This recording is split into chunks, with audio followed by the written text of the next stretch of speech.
네, 여러분 안녕하세요. 반갑습니다. 로케이에듀 김태형입니다. 자, 이번 강의에서 우리가 다루게 되는 내용은요, 벡터량입니다. 여러분 고등학교 때 이미 벡터에 대해서 배운 적이 있을 거라고 생각을 하고요. 그리고 그때 그 벡터를 충분히 학습하지 않은 학생들 혹은 아예 배우지 않은 학생들이 이제 물리학을 배울 때는 좀 어려움을 겪게 되어 있습니다. 그렇죠? 그래서 그런 분들을 위해서 좀 기초적인 이런 지식을 리뷰하는 작업도 할 겸 아니면 전혀 배우지 않은 학생들에게 물리학을 하기에 충분할 만큼 벡터 지식을 얻기 위해서 이 강의를 만들었습니다. 고등학교 때 여러분 벡터를 배웠을 때는 아마 벡터를 배운 것이지 벡터량에 대해서는 배운 것이 아닐 거다 이렇게 생각합니다. 물론 수학을 배울 때 그것을 어떤 양에 연관지어서 공부했었던 아주 스마트한 학생들은 성공적으로 이 부분을 공부했겠지만 수학에서 배우는 지식하고 물리학에서 도구로 사용되는 수학을 접할 때하고는 좀 다르다고 생각을 하고 그 연결고리, 어떤 그 갭을 메꿔줘야 될 작업이 필요하다고 생각을 합니다. 그래서 이 벡터량에 대한 강의를 제작하게 되었습니다. 우리가 여기서 다루게 되는 것은 수학에서 접하는 순수한 벡터가 아니고 양으로서의 벡터를 다루려고 합니다. 왜냐하면 여러분 알다시피 이 물리학이라는 것은 여러 가지 양들 사이에, 여러 가지 물리량들 사이에 어떤 관계가 있는가 하는 것으로 보통 기술이 되어 있어요. 수학 공식이죠. 예를 들어서 우리가 여러분 한 번쯤은 들어봤을 법한 아주 유명한 식을 하나 여기 써보겠습니다. 그렇죠? 너무너무 유명한 식이죠. 이거는 물체에 작용하는 힘을 뜻하고 이거는 물체가 가지고 있는 질량을 뜻하고 그 힘을 받았을 때 물체에 생기는 가속도를 뜻합니다. 이런 세 개의 양들 간에 이런 관계가 있습니다 라고 이게 써 놓은 것이죠. 그러니까 우리가 물리학에서 이 식을 접했을 때 이 식이 무엇인지를 알려고 하면 이 각각의 물리량이 무엇인가 하는 것을 먼저 알아야 되고 이것이 이거 두 양을 곱한 것하고 같다라는 것을 읽을 수 있어야 되고 동시에 이게 위에 화살표가 있는데 이것은 보통 우리가 일상생활에서 접하는 그런 양들보다는 좀 특이한 양, 벡터량이 되죠. 그러니까 이 힘이라는 벡터량은 이 가속도라는 벡터량에다가 질량을 곱한 것하고 같다라는 그 식을 읽어낼 수가 있어야 되는 거죠. 그래야 이 물체 운동이 이렇다는 것을 이해할 수가 있기 때문에 그렇죠. 그래서 이 공식 자체가 수학이라는 도구로 표현이 되어 있는데 이 수학이라는 도구로 표현된 식을 우리가 읽어내고 이해할 수 있어야 된단 말이죠. 근데 물리학에서 상당히 많은 중요한 식들은 거의 이렇게 벡터가 포함되게 되어 있습니다. 그렇죠? 그러니까 이 벡터량을 제대로 알지 못한다면 이 식을 읽을 수 없을 뿐더러 물리학 자체를 하기가 참 힘들어진다. 그런 얘기죠. 그래서 우리가 이 벡터량에 대한 기초적인 지식이 중요하다. 이렇게 생각을 합니다. 자, 이 강의를 듣는 여러분은 제가 이런 생각을 하겠습니다. 벡터에 대해서는 들어본 적도 없다. 됐죠? 그리고 전혀 기억이 안 난다 라는 가정하에 강의를 진행해 보도록 하겠습니다. 그러니까 생기초 강의가 되는 거죠. 벡터가 무엇인가부터 시작해서 어디까지 우리가 오려고 하냐면 이렇게 표현된 식을 읽어낼 수 있을 정도의 지식까지 여러분을 좀 인도해 보려고 합니다. 준비되셨죠? 그러면 이제 이 벡터 양에 대해서 설명을 한번 해보도록 하죠. 자, 이 벡터량에 대해서 설명하기에 앞서서 먼저 우리가 물리학에서 비단 이 논의는 물리학에서만 적용되는 것은 아니에요. 모든 공학, 자연과학 똑같죠. 공학이나 자연과학은 우리가 접하는 세계, 그렇죠? 거기에서 현상이 있을 것이고 그 현상에서 발견되는 규칙들을 적당한 물리량의 관계로서 표현하는 것이죠. 그래서 우리가 접하게 되는 이 물리량들을 좀 이해해야 될 필요가 있습니다. 자, 그래서 이 물리량, 그렇죠? 이거의 종류 이렇게 한번 생각을 해보죠. 이런 얘기는 한 번쯤은 전부 다 들어봤을 법한 내용입니다. 여러분이 전공 과목에서 배우는 수많은 물리량이 있어요. 뭐 질량, 부피, 밀도, 전하량, 뭐 엄청나게 많죠. 근데 그 물리량을 딱 두 가지로 나눌 수가 있습니다. 하나가 뭐냐면 스칼라량이라는 것하고요. 스칼라량. 그 다음에 하나가 우리가 관심이 있는 이 벡터량이 됩니다. 그러니까 이 물리량이라는 것은 이렇게 두 가지가 있게 돼 있어요. 예를 들어서 이 스칼량이라는 것은 뭐냐면 우리가 물리량을 생각했을 때, 어떤 양을 생각했을 때 크기하고 단위만 있으면 전부 다 표현되는 양입니다. 무슨 말이냐면 크기와 단위. 자, 더 정확하게 쓰면 이렇게 되죠. 크기 곱하기 단위입니다.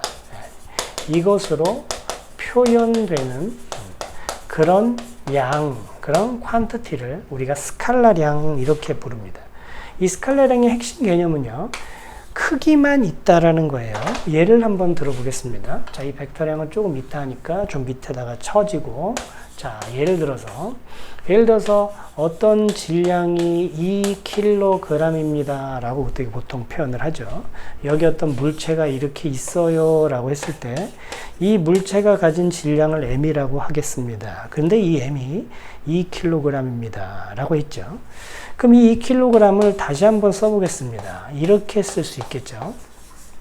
그렇죠, 여러분? 그래서 이거는 지금 단위고요.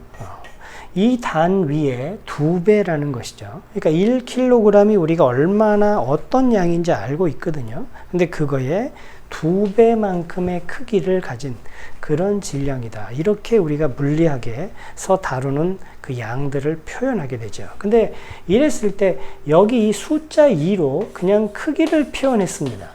이거는 단위죠. 그렇죠, 여러분? 자, 그래서 이 크기와 단위만 가지고 표현하는 그런 모든 물리량을 우리가 스칼라량 그렇게 배우는 거죠. 뭐 질량만 있는 게 아니고 여러분 뭐 알다시피 예를 들어서 뭐 길이가 1.5m입니다 라고 했을 때도 마찬가지로 크기를 1.5로 나타내고 얘의 단위는 1m라고 나타내면 얘는 이 미터의 1.5배입니다 라는 것으로 이 길이라는 물리량을 나타낼 수가 있는 거죠. 그러니까 이런 것들을 우리가 뭐라 그러냐면 스칼라량이다 이렇게 부릅니다. 그러니까 일상생활에서 우리가 양이다 라고 했을 때는 거의 다가 이런 스칼라량을 염두에 두고 우리가 사용하는 것이겠죠. 충분히 이해되는 논입니다. 그죠? 자, 그런데 이것 말고 더 재밌는 양이 있어요. 이게 이제 우리의 관심사고요. 이게 이제 벡터량이라는 겁니다. 그죠? 이게 아주 재밌죠. 이 벡터량은 이것만 가지고는 표현이 되질 않습니다. 그래서 이 크기하고 단위뿐만이 아니고요. 여기다가 이 방향까지도 표현이 돼야 돼요. 그러니까 이런 정보의 관점에서 봤을 때는 이 스칼라량이라는 거에 나한테 주는 정보는 크기에 대한 정보밖에 없어요. 얘가 얼만큼 큰 어떤 물리량이다 라는 것밖에 없는데 이 벡터량이라는 것은 크기뿐만이 아니고 방향까지도 있어야 되는 거죠. 정보에 이런 아주 중요한 정보가 표현이 돼 있어요. 이렇게. 그죠? 이것으로 표현되는 양이다. 이렇게 볼 수 있습니다. 표현되는 양이다. 근데 이 벡터량은 이 방향이 꼭 있어야 하는 것은 아닐 때도 있습니다. 무슨 말이냐면 이 벡터량을 우리가 논할 때 이 방향이 꼭 항상 있어야 되는 건 아니지만 여기서 말하는 것은 이 방향이 있어야 이 벡터량은 온전하게 표현이 되는 거죠. 우리가 가장 쉬운 예를 들어보면 역학에서 그 예를 찾을 수가 있는데 여기 이렇게 질량이 m인 물체가 있다라고 하자고요. 이 스칼라량이니까 예를 들어서 5kg짜리 이런 질량이 있다라고 하자고요. 그런데 여기 어떤 사람이 힘을 이렇게 가했습니다. 잡아당긴 거죠. 그래서 내가 이 힘을 F라고 한번 해볼게요. 그리고 이 F가 5N 정도의 힘을 작용했다고 하겠습니다. 그럼 내가 여러분한테 지금 여기에 작용하는 힘이 5뉴턴입니다 라고 얘기했을 때는 크기만 얘기를 한 거예요. 그렇죠? 이게 지금 방식이 이거랑 완전히 같으니까 5만큼의 크기의 힘으로 잡아당겼다는 얘기죠. 그런데 이놈은 이쪽으로 잡아당길 수도 있고 똑같은 크기지만 이쪽으로 잡아당길 수도 있고 여러 가지 가능성이 있잖아요. 그러니까 이 힘을 온전하게 표현을 하려면 어느 방향으로 그런 힘을 작용했는지를 나타낼 수가 있어야 되는 거죠. 그죠? 그러니까 이 힘이라는 양을 나타낼 때는 크기뿐만이 아니고 이 방향이라는 정보까지 첨가가 돼야 물리학적으로 봤을 때 온전하게 표현되는 양이 된다. 그런 얘기입니다. 그렇겠죠? 그래서 이런 양을 우리가 벡터량 이렇게 부르죠. 재미있는 것은, 그리고 중요한 사실 중에 하나는 이 물리학에는 여러 가지 물리량이 나오게 되는데요. 정말로 중요한 물리량이라고 할 수 있는, 그러니까 대표적인 그 물리량이라고 할 수 있는, 혹은 대표적인 법칙이라고 할 수 있는, 아까 제가 얘기했던 F는 ma라든가 그런 중요한 식들은 거의 다가 벡터량이에요. 그러니까 이 자연 현상에서 우리가 다루게 되는 양들 중에 물론 중요하다 아니다 그런 기준은 물론 없지만 이 자연현상은 여러 가지 힘들이 작용해서 만들어진 거거든요. 근데 그 힘 자체가 벡터량이기 때문에 굉장히 중요한 거죠. 그래서 이런 양이 이 벡터뿐만이 아니고요. 여러 가지가 있어요. 예를 들어서 속도라든가, 그렇죠? 우리가 보통 이 V 이렇게 나타내는데 이 속도, V에다가 이렇게 화살표를 이렇게 보통 써서 벡터량을 나타내죠. 이건 이제 좀 이따 다시 얘기를 할게요. 그러니까 이 속도라는 것도 우리가 자동차를 몰고 가면서 야, 나 지금 100 밟았어. 그렇죠? 그러니까 시속 100km라는 거죠. 그러니까 시속 100 밟았어라고 했을 때는 그냥 크기만 나타낸 거지만 어느 방향으로 물리학적으로 봤을 때는 정확하지 않은 거죠. 그러니까 물리학적으로 정확하게 표현을 하려면 시속 100인데 동남쪽으로 박는다든지, 그렇죠? 그러니까 어느 방향을 지시해야 이 양이 온전하게 된다는 얘기예요. 그래서 이 속도는 물리학적으로 봤을 때 벡터량이라는 얘기입니다. 아까 잠깐 설명을 드렸었지만 이 가속도라는 것도 벡터량이고요. 그 다음에 힘들, 지금 방금 얘기한 이 힘이 벡터량이 되는 거죠. 이 외에도 여러 가지 벡터량들이 있어요. 운동량이라든가 아니면 힘 중에서도 우리 뭐 전기력이라든가 자기력이라든가 하는 이런 모든 양들은 우리가 벡터량으로 표현이 되는 거죠. 자, 그래서 이렇게 구분을 해 봤는데, 그럼 여기서 중요한 게 뭐냐면 여러분, 여기서 이제 이 구분 뒤에 숨어져 있는 뜻을 알아야 되는 거죠. 그렇다면은 우리가 지금 물리학을 공부를 하는 거예요. 혹은 뭐 다른 공학 과목을 공부하고 있는 건데, 그렇다는 것은 현상 속에 감춰져 있는 양들 사이의 관계, 그걸 우리가 알아야 되는 거잖아요. 근데 그 양들이 두 가지밖에 없다는 것이거든요. 그렇죠? 그렇다는 얘기는 이 세상에 존재하는 모든 현상들은, 그렇죠? 이 두 가지 양들의 관계에 의해서 맺어지는구나 하는 것을 알 수가 있는 거죠. 이해가 되셨죠? 그러니까 이 스칼라량끼리의 관계일 수도 있고, 스칼라량과 벡터량 사이에 어떤 관계가 맺어져 있을 수도 있고, 혹은 벡터량끼리의 어떤 관계로 맺어질 수도 있다는 거죠. 그죠? 우리가 관찰하고 있는 현상들이. 그죠? 그러니까 거기에 여러분이 어떤 동기를 가져야 돼요. 아, 그러면 이제부터 내가 관찰하고자 하는 현상들의 여러 가지 물리량들이 있을 텐데, 걔네들이 이렇게 맺어져 있는 그 공식들, 뭐뭐는 뭐라고 했을 때 여기에 벡터량들이 표현되어 있다고 하면 내가 그걸 어떻게 읽을 것인가. 그죠? 그런 생각을 할 수 있어야 되는 거죠.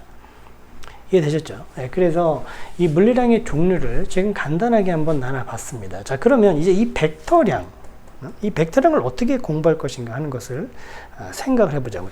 하나 더 내가 모티베이션을 주면, 예를 들어서 스칼라량이다. 예를 한번 들어볼게요. 그러니까 아예 이렇게 한번 제가 써보죠. 왜 벡터를 배우는지. 왜 벡터를 배우는지 뭐 이렇게 쓰지 말고 그냥 왜 벡터량 이렇게 썼습니다. 됐죠? 왜 배우느냐? 예를 들어서 이 스칼라량의 경우를 한번 보자고요. 이 스칼라량의 경우. 예를 들어 이런 생각을 한번 해볼게요. 여기 길이가 L1이라는 길이가 있어요.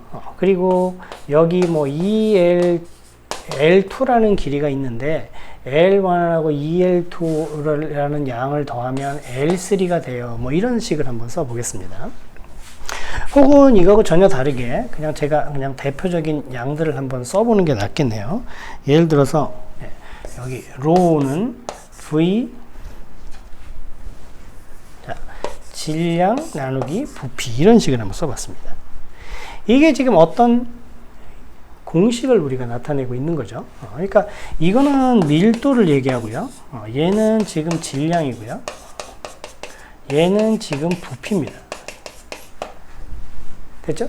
그럼 이런 식을 여러분이 접했어요. 아, 밀도라는 것은 어떤 물체가 가지고 있는 질량을 부피로 나눈 것이구나. 이렇게 이해할 수가 있는 거죠. 이해됐죠? 근데 이 식을 보면 전부 다가 스칼라량으로만 표현되어 있어요. 그러니까 스칼라량끼리의 어떤 관계를 나타내는 식이고 여러분들이 이런 식을 읽을 수 있어야 되는 거죠. 물론 지금은 이제 이 정도는 읽을 수 있겠지만 자, 그런데 이 벡터량 같은 걸 보면 이제 재밌단 말이에요. 이 벡터량 보세요. 자, 예를 들어서 조금 아까 제가 설명드렸던 이런 식을 한번 써보겠습니다. 이런 식을 여러분이 접했을 때 이걸 이해할 수 있어야 돼요. 그러면 힘이라는 벡터량은 가속도라는 벡터량의 m배이구나, 질량배이구나 라는 것을 알아야 되는 거죠. 식상으로는 그렇게 설명이 되어 있는 거니까 그렇게 읽을 수가 있어야 되는 거예요. 그럼 더 세부적인 뜻은 이제 공부를 하면서 우리가 익히게 되는 것인데 1차적으로 이런 식을 접했을 때 여러분이 이걸 읽을 수가 있어야 되는 거죠. 근데 예를 들어서 이런 식을 한번 써보겠습니다. 여기 또 힘이라는 게 있어요. 여기서 말하는 힘은 여기서 말하는 힘하고는 조금 다릅니다. 이거는 역학적인 힘이고 이거는 전자기적인 힘인데 나중에 배워요. 자, 그런데 여기 한번 써보겠습니다. 이렇게.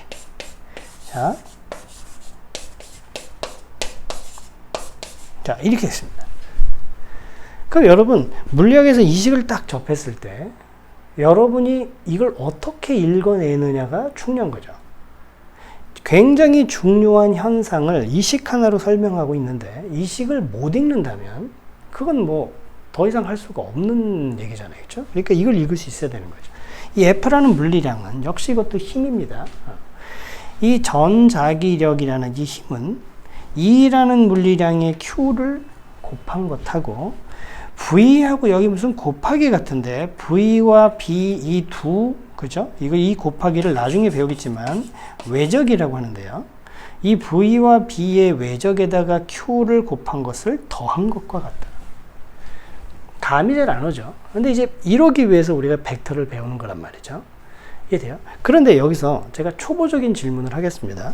여기 지금 벡터에다가 어떤 양을 곱한 거고요. 여기도 무슨 벡터에다 뭘 더했죠. 곱했죠. 그리고 이 두 개를 지금 더했어요. 그런데 이 벡터를 더한다는 게 도대체 뭘까?